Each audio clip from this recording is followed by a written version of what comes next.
Psychology କହିଥାଏ ଯେଉଁ ସ୍ତ୍ରୀକୁ ଶାରୀରିକ ସମ୍ପର୍କ ବନାଇବାକୁ ମିଳିନଥାଏ ତେବେ ସେହି ସ୍ତ୍ରୀ ସବୁବେଳେ ଏହି ବିଷୟରେ ଭାବିଥାଏ ଓ ଆଲୋଚନା ବି କରିଥାଏ। ସାଇକୋଲୋଜି କହିଥାଏ ଯଦି ଆପଣ ନିଜର ବାଣ୍ଡୁଟିକୁ ସବୁଦିନ ପାଇଁ ଲମ୍ବା ମୋଟା ଓ ଟାଇଟ୍ ରଖିବାକୁ ଚାହୁଁଛନ୍ତି ତେବେ ଏହି ଉପାୟଟି ନିଶ୍ଚୟ କରନ୍ତୁ। 2ଟି ଗୁଜୁରାତିର ଦାନା ଓ 5ଟି କାଜୁ ବାଦାମକୁ ଭଲ ଭାବରେ ଗୁଣ୍ଡ କରିଦିଅନ୍ତୁ। ଏହାପରେ 1 ଗ୍ଲାସ କ୍ଷୀର ନେଇ ଫୁଟାନ୍ତୁ ଓ ଫୁଟୁଥିବା ସମୟରେ ସେହି ଗୁଣ୍ଡକୁ କ୍ଷୀରରେ ପକାଇ ଭଲ ଭାବରେ ଫୁଟାଇ ଦିଅନ୍ତୁ ଓ ଏହାପରେ ଏହାକୁ ବାହାର କରି ଥଣ୍ଡା ହେବା ପାଇଁ ଛାଡ଼ି ଦିଅନ୍ତୁ ଓ ଏଥିରେ ଅଧା ଚାମଚ ମହୁ ମିଶାନ୍ତୁ। ଏମିତି କରି ଏହାକୁ ପ୍ରତିଦିନ ସନ୍ଧ୍ୟାରେ ପିଅନ୍ତୁ ଆଉ ଦେଖନ୍ତୁ ଏହାର କମାଲ। ସାଇକୋଲୋଜି କହିଥାଏ ଯେଉଁ ପୁରୁଷ ଦ୍ୱାରା କୌଣସି ସ୍ତ୍ରୀକୁ ଶାରୀରିକ ସମ୍ପର୍କ ବନାଇବାର ଅଧିକ ଆନନ୍ଦ ମିଳିଥାଏ ତେବେ ସେହି ସ୍ତ୍ରୀ ସେହି ପୁରୁଷ ସହିତ ବାରମ୍ବାର ମିଶିବାର ଇଚ୍ଛା ରଖିଥାଏ।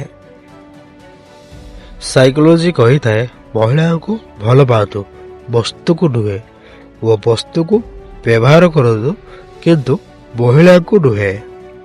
सभी दोस्तों को मेरा नमस्कार। मुझे उम्मीद है कि आपको मेरा वीडियो बहुत पसंद आएगा। अगर पसंद आए तो कृपया गिफ्ट या थैंक्स के माध्यम से कुछ भेजें।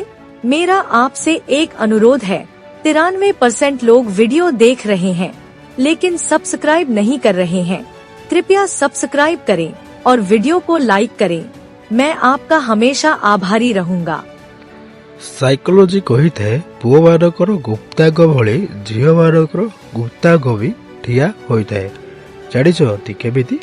ଯେତେବେଳେ କୌଣସି ପୁଅ ତାଙ୍କ ଗୁପ୍ତାଙ୍ଗ ସହିତ ଜିଭ ଓ ଆଙ୍ଗୁଳି ସାହାଯ୍ୟରେ ଲମ୍ବା ସମୟ ପର୍ଯ୍ୟନ୍ତ ଫୋର ପ୍ଲେ କରିଥାନ୍ତି କିମ୍ବା ରୋମାଣ୍ଟିକ କଥା ହେବା ସମୟରେ ମହିଳାମାନଙ୍କର ଗୁପ୍ତାଙ୍ଗଟି ସିରିସିରି କରିବାକୁ ଲାଗେ, ଯେତେବେଳେ ସେହି ବେଳଟି ଏମିତି କହିବାକୁ ଲାଗନ୍ତି ତେବେ ବୁଝିଯାଆନ୍ତୁ ସେମାନଙ୍କର ବି ଛିଡ଼ା ହେଉଛି ବୋଲି।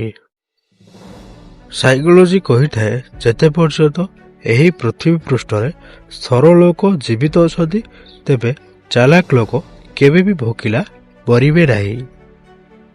ସାଇକୋଲୋଜି କହିଥାଏ କାହାର ଖରାପ ସମୟରେ ହସିବାର ଭୁଲ କେବେ ବି କରନ୍ତୁ ନାହିଁ କାରଣ ଏ ସମୟ ଚେହେରା ମନେ ରଖିଥାଏ। ସାଇକୋଲୋଜି କହିଥାଏ ସ୍ୱାର୍ଥର ଓଜନ ବହୁତ ଭାରି ହୋଇଥାଏ, ସେଥିପାଇଁ ତ ସ୍ୱାର୍ଥ ପୂରଣ ହୋଇଯିବା କ୍ଷଣି ସମ୍ପର୍କ ହାଲକା ହୋଇଯାଏ।